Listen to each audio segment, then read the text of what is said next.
Hi, everybody. My name is Gail Garber, and I am the director here at Hoxaloft.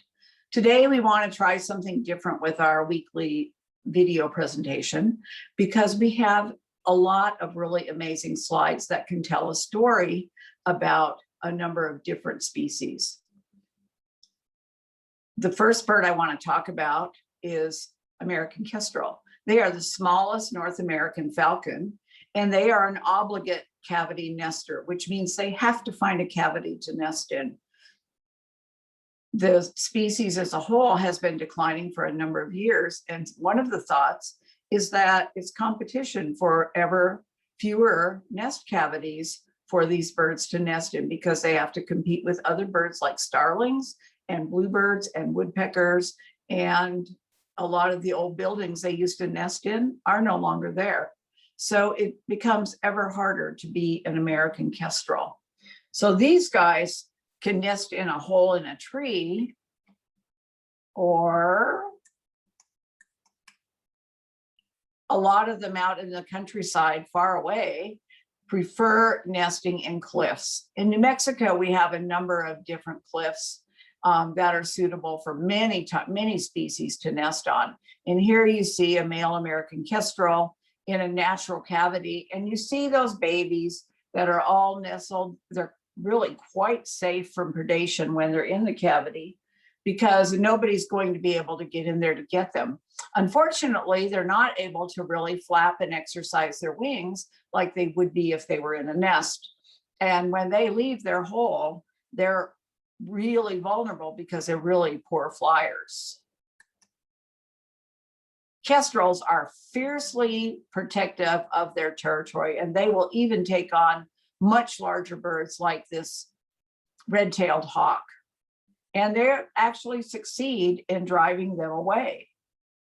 Speaking of red-tailed hawk, these guys also like to nest on cliffs in the open countryside. They like a nice view. Often they like so that they're in the shade in the afternoons. And they build these large stick nests that they add to every year, and they get larger and larger over the years. Sometimes they nest in slots in a rock cliff, and you can see that little baby that's hiding in there, very protected. It's almost like being in a cavity. And they'll actually fledge in there. If you're nesting in a rock slot, you don't have to worry much about how well built your nest is because it's not going to go anywhere. Sometimes these birds actually nest on utility poles, and like this red-tailed hawk that is bringing a large snake into its little baby.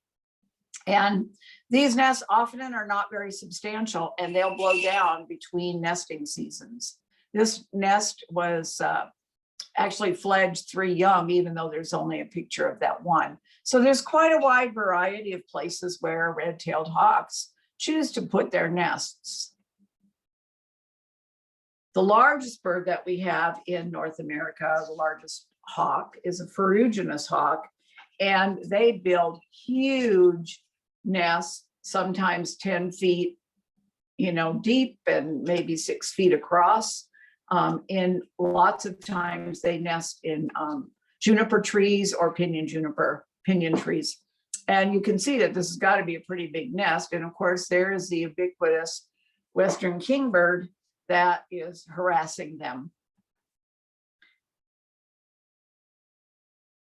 So this gives you an idea of how big these nests can be. And some of the time, western kingbirds actually build their nests in the same tree and sort of underneath the ferruginous hawk.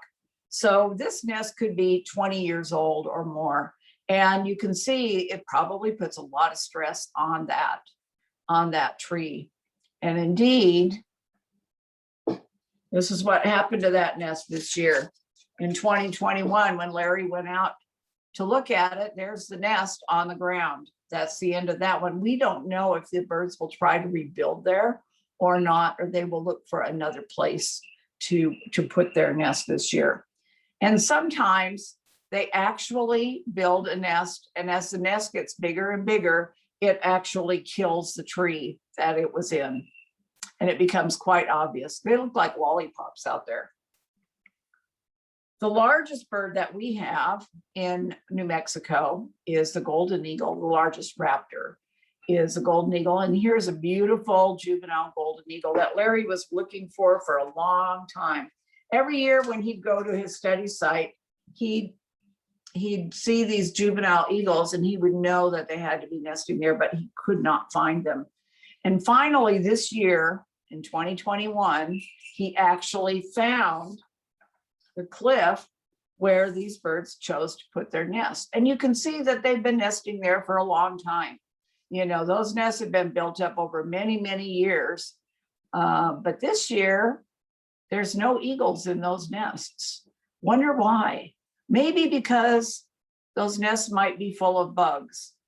And what happens is by the end of the nesting season, there are dead, rotting carcasses in there, and there are all sorts of creepy crawlies and things that are a feast for insect and maybe even insect predators like chicken bugs, which are a scourge on golden eagle babies.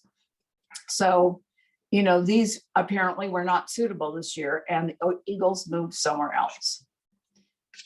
So this is where they moved. It's on a different cliff. And it's actually, you can see the eagles in the middle of the picture at the top. Not even a very substantial nest. It doesn't appear to be all that substantial, but we know that they're feeding at least one chick because Larry found a chick in there, or he saw them feeding the chick. And if you look at the inset picture, you'll see that little spot on the top of the cliff. That is a golden eagle. So it's pretty amazing. We also monitor eagles in the Rio Grande Gorge up north of Taos.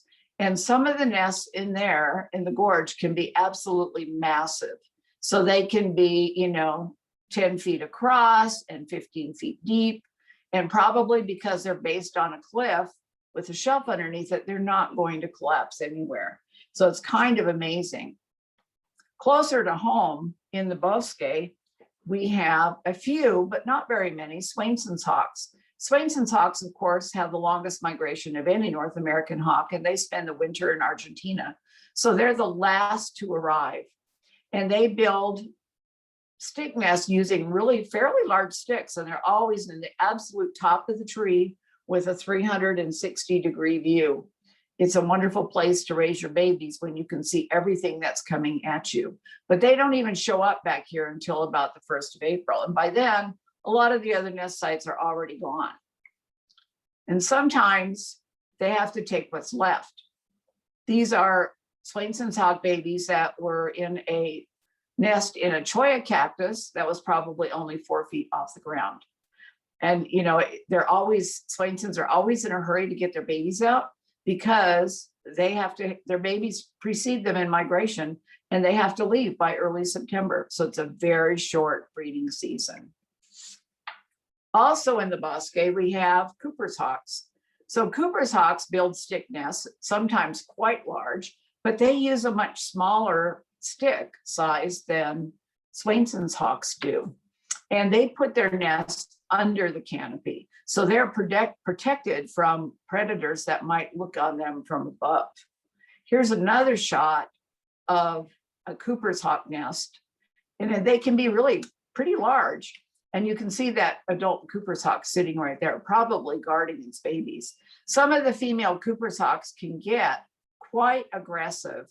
And they actually, because they view us humans with our forward-facing eyes as predators that might hurt their precious babies. And so some of them can come stooping right at you, and they can scare you half to death. But no one I know has ever been killed by a Cooper's hawk, for sure. Cooper's hawks weigh 1 pound. So a Cooper's hawk isn't going to take on really a 100-pound human, except to scare them. Another bird that nests in the Bosque is great horned owl. Great horned owls do not build their own nests, and they take the nests that other birds have built, like mostly Cooper's hawks. So the thing about owls is they're quite a bit bigger than Cooper's hawks, and by the time those owl babies fledge, there's pretty much nothing left of the nest. They pretty well are destroyed. But not all owls, great horned owls, nest in stick nests. And sometimes it's really hard to figure out what's going on. So this is an owl from an area I monitor. And I knew they were in there. They've nested in that area for like 3 years, but they were not where they normally were. And I looked and looked. I would occasionally hear them. And I went back at night with Mary Chappelle, and we tracked down a better location where they might be. And I returned in the daylight, and I found the cavity.